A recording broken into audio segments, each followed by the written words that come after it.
안녕하세요. 자, 오늘은 지방자치 제도와 그리고 시민참여에 대해서 함께 공부해 보도록 하겠습니다. 자, 마인드맵 함께 펴주시고요. 교과서는 지학사 사회 1, 교과서 192페이지 함께 펴주시기 바랍니다. 자, 이번 시간 여러분들은 이 지방자치 제도의 의미와 특징 설명할 수 있으셔야 되고요. 지역사회 문제 해결하기 위해서 여러분들이 참여하는 시민으로서 참여 의지를 가질 수 있었으면 좋겠습니다.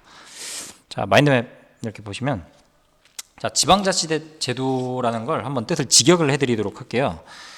여기 보면 지방자치, 지방, 로컬. 그러니까 로컬의 의미를 갖는 이 지방이 자치, 스스로 자자에다가 다스릴 치자입니다.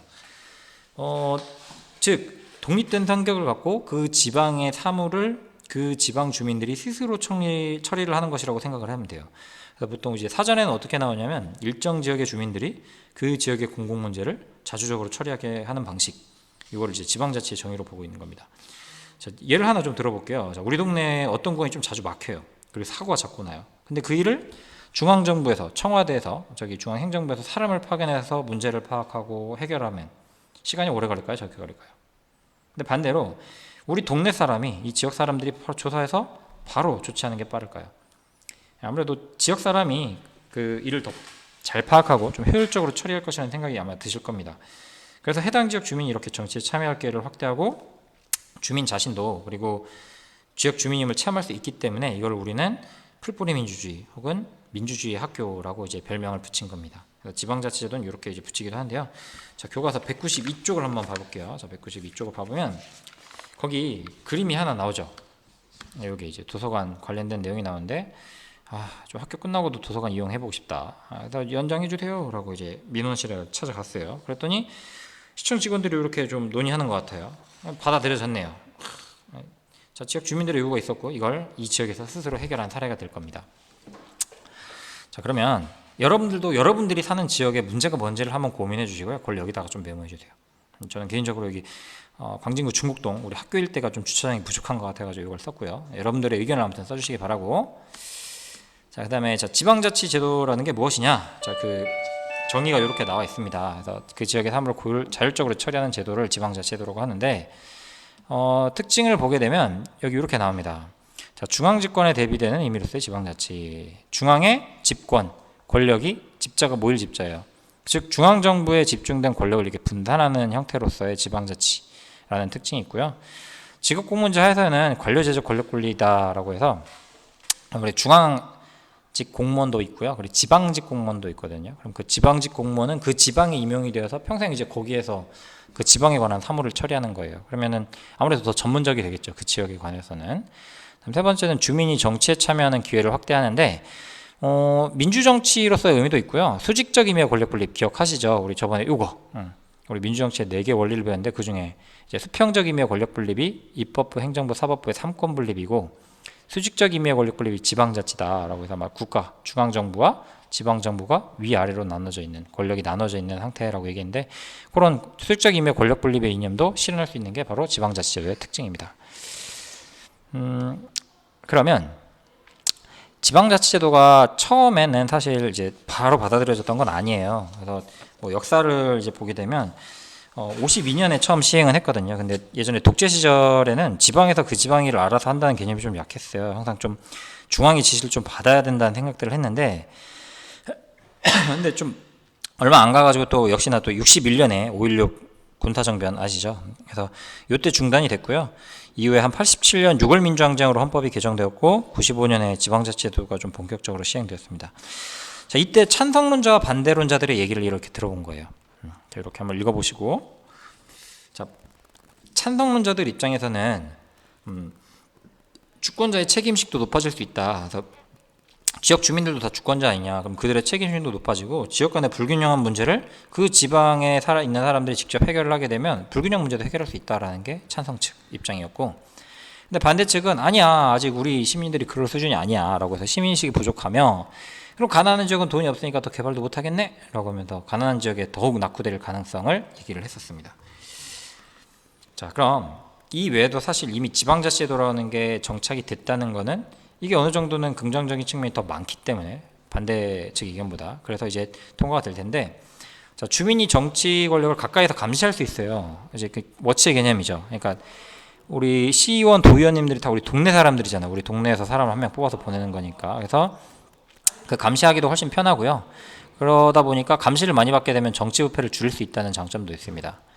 그리고 지역 특성 고려한 지역 개발도 가능하죠. 그래서 그 지역에서만 있는 막 특산물, 축제 이런 거 있잖아요. 그래서 그 지역에 맞는 것들을 이제 고려해 가지고 개발이 가능합니다. 뭐 예컨대 강동구 같은 경우에는 암사동 있잖아요. 거기는 이제 그 선사문화 축제 같은 것도 그 동네니까 할 수 있죠.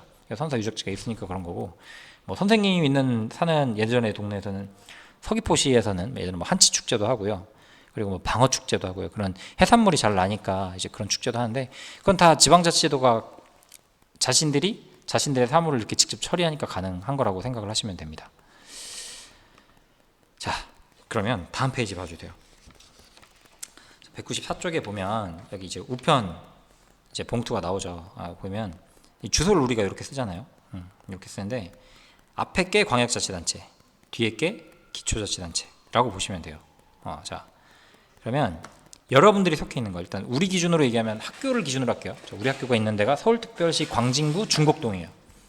그러면은 우리가 속한 광역자치단체는 이제 광역이라고 하는 게 이게 넓을 광자예요. 그래서 서울시라고 이제 보시면 되는데, 자, 이것도 정리 한번.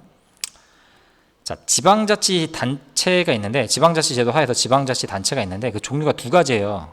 광역자치단체가 있고 기초자치단체가 있어요. 광역은 말 그대로 이제 넓을 광자예요. 넓은 지역을 스스로 다스리는 거예요. 그래서 서울특별시, 뭐 인천광역시, 부산광역시, 뭐 이런 거 있잖아요. 광주광역시 이런 거.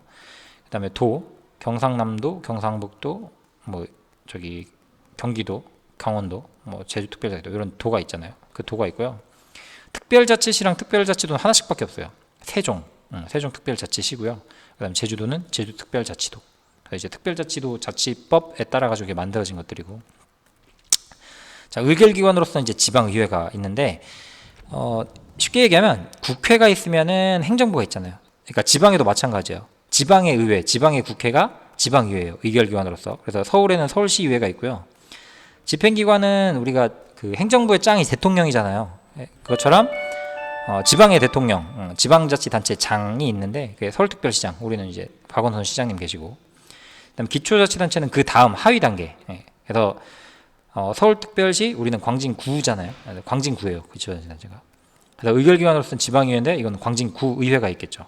그리고 집행기관은 광진구청장, 이렇게 이제 될 텐데, 자, 요거를 정리를 해보면 우리 서울시의회가 있고요. 서울시장님이 이렇게 이제 계세요. 그래서 각자 역할은, 시의회는 이제 조례를 주로 제정을 하고요. 법을 만들고, 그리고 시민들의 얘기를 많이 들어주고 그에 관련된 조례를 제정하는 게 이들의 역할이고, 서울시장 박원순 시장님은 많이들 아실 거예요. 그래서 서울특별시를 대표하시는 분이고 사무를 총괄하시는 분입니다. 그래서 이런 일들을 하십니다. 그다음에 우리 이제 광진구 같은 경우에는 기초자치단체고, 그래서 광진구 의회와 광진구청 장님이 이렇게 있습니다. 그래서 광진구 의회는 마찬가지로 이제 광진구에서 이제 대표를 뽑아서 광진구의 조례를 제정하시는 분들입니다. 의원님들이 여기 또 계죠. 광진구 의원. 그리고 광진구청을 대표하시는, 광진구를 대표하시는 분이 김성갑 구청장님, 이렇게 계십니다. 자, 그래서 이렇게 광역자치단체와 기초자치단체로 나눠서 우리나라가 운영이 됐다라는 점 기억해 두시고요. 네. 그러면 여기 의미는 지금 다 아실 거예요.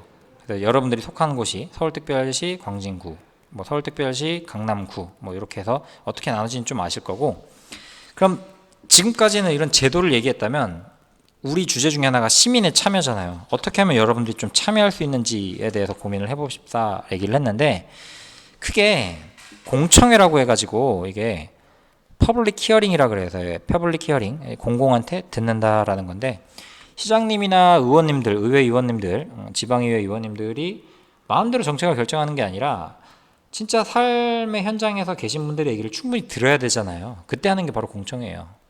그리고 청원은 많이 들어보셨죠? 우리 국민청원 요새 많이 핫 이슈잖아요. 그래서 청와대에다가 국민청원 하기도 하는데 주민청원도 있어요. 그래서 여러분들이 뭐 구청이나 아니면은 서울특별시 홈페이지 같은 데 가면 주민청원이 있어요. 그래서 본인들이 원하는 바를 글로서 이제 쓰게 되면은, 문서로 쓰게 되면 그걸 정책적으로 검토를 해주는 거죠. 뭐 민원 제출을 하는 것도 있죠. 뭐 제 친구가 걔네 동네가 좀 어두워요. 그래서 가로등이 많이 없어가지고, 뭐 이제 강력범죄가 좀 나타날 수도 있고, 그리고 여성들이 귀갓길에 좀 무서움을 겪는다라고 얘가 넣었는데 진짜 그 동네에 가로등이 되게 많이 생겼어요. 동네가 밝아졌어요. 그래서 이런 게 민원 제출이고요. 이거 세 가지는 별표. 주민투표, 주민소환, 주민발안, 이 세 가지가 있는데, 주민투표는 보트 오브 레지던트라고 제가 적어놨잖아요. 즉 거주민에 의해서 투표를 하는 거예요. 그러니까 우리 무상급식 할까 말까, 찬성 반대 막 이런 거 있잖아요. 그래서 찬반의 의견을 직접 묻는 게 주민투표고요. 주민소환은 리콜이에요, 영어로 하면. 그래서 우리 뭐 차 같은 거 하자 있으면 리콜 해가지고 다시 막 고장 수리해주고 뭐 안 되면 폐기하고 그러잖아요. 그런 것처럼 우리가 시장님을 뽑았어. 뭐 군수님을 뽑았는데 해가 뭐 성추행 혐의가 있다거나 아니면 좀 우리 대표직을 수행하기에 좀 적합하지 않다라고 하면 이제 또 투표를 통해 가지고 이 사람을 불러내리는 거지. 그 직을 상실하게 하는 거고요. 주민 발안이라고 하는 거는 직역하면 이제 서제스천 혹은 프로포절이에요. 그래서 주민들이 직접 제안을 하는 겁니다. 그리고 주민 발안제라고 하는 건데, 주민이 직접 이제 조례를 만들 수 있는 거고요. 그다음에 주민 감사 청구제라고 해가지고, 감사의 개념이 그 땡스의 개념이 아니라 워치의 개념이야. 이제 감시한다라는 그런 개념인데, 구정이 잘 돌아가고 있나, 시정이 잘 돌아가고 있나라고 하면서 지역을 대표하는 그 정치인들이 제대로 행정을 하고 있는지 아니면 정치를 하고 있는지를 감시하는 거를 요청하는 제도가 주민감사 청구제라고 보시면 되겠습니다. 자, 그래서 여기 의견들이 나와요. 그래서 뭐 면사무소를 옮길 때 세모 지역으로 할지 다이아몬드 지역으로 할지 막 갈등이 생기니까 여기 별표 주민투표. 자, 주민투표를 해서 어느 지역으로 할지를 이제 결정했다라는 거고요. 두 번째는 여기 성추행 혐의 있는 시장이 다시 일을 하려고 하니까 지역 주민들이 여기 동그라미 주민소환 투표. 주민소환 투표. 이거는 주민소환제 같은 경우에는 투표권자 한 3분의 1 이상이 투표하면 되고요. 그러면은 그 유효투표가 되고, 그 투표 총수의 과반수가 또 찬성을 해서 이 사람 없애자, 직을 상실하게 하자 하면은 그 직을 잃게 되는 제도입니다. 그다음에 요거는 여기 학생인권 조례안이 주민 발안 동그라미 주민 발안. 그래서 교육청에다가 요거를 이제 요청을 했는데 됐다. 그래서 주민 학생인권 조례안을 통과시켰다라고 해서 조례를 직접 주민들이 만든 겁니다. 그래서 여기 정답을 보시면 1번은 주민투표, 2번은 주민소환, 3번 주민발안입니다. 그래서 이거 실제로 주역 주민들이 문제 해결에 참여한 사례는 뭐 서울시 같은 경우 예전에 무상급식 조례 아마 아실 거예요. 그래서 이거 투표를 했었는데 무상급식 하자라고 이제 통과가 됐죠. 주민투표를 실제로 한 사례가 있고요. 그래서 이게 사실 뭐 정치적으로는 그 오세훈 시장님 계실 때 하셨는데, 그때 요게 이제 안 받아들여지면은 본인이 이제 사직하시겠다고 하셔가지고 그 직에서 내려오셨고, 그 다음 당선되신 분이 박원순 시장님이에요. 그래서 지금까지 하고 계시고, 그다음에 주민소환은 실제 직을 상실한 경우는 사실 좀 드물어요. 근데 경남도지사에 대해서 예전에 주민소환 투표 청구 사례가 있었고요. 주민 발안은 제주도에서 진짜 주민들이 친환경 우리 농산물 급식을 농산물로만 이제 급식을 하자라는 이제 조례를 만들었는데 그게 또 통과가 됐죠. 자, 그래서 참여 해결 방법은 이런 것들이 있다라는 거 교과서 가지고 정리해 주시고요. 자, 여러분들이 동네에서 어떤 문제가 있는지를 한번 좀 생각해 보세요. 그리고 그 문제의 원인과 실태를 한번 진단해 주시고 어떻게 하면 요거를 여러분들이 참여를 통해서 해결할 수 있을까를 고민해 주시기 바랍니다. 요거는 여러분들한테 맡길게요. 요 페이지는 해 주시고요. 그리고 다음 페이지 197, 198, 199, 200쪽에 보면은 우리 대단원 마무리가 있어요. 우리 정치과정과 시민참여라는 단원을 여러분들이 배우면서 요거 이제 다 빈칸을 넣을 수 있어야 됩니다. 있어야 되고, 선생님 따로 더 안 해줄게요. 지금 잠깐 멈추시고 하시고 그 다음에 자 답을 알려드립니다. 자, 여기까지 해서 우리 이제 정치 단원 이제 다 봤어요. 다 봤고 너무 수고하셨고요. 그리고 이 과정이 조금은 좀 어렵더라도 여러분들이 정치라고 하는 게 뗄래야 뗄 수 없고 여러분들 삶과 굉장히 밀접하다는 걸 이번 단원을 통해서 좀 아셨으면 좋겠고요. 그리고 좀 참여하는 깨어있는 시민으로 성장해 주시길 기대합니다. 예, 모두 수고하셨습니다.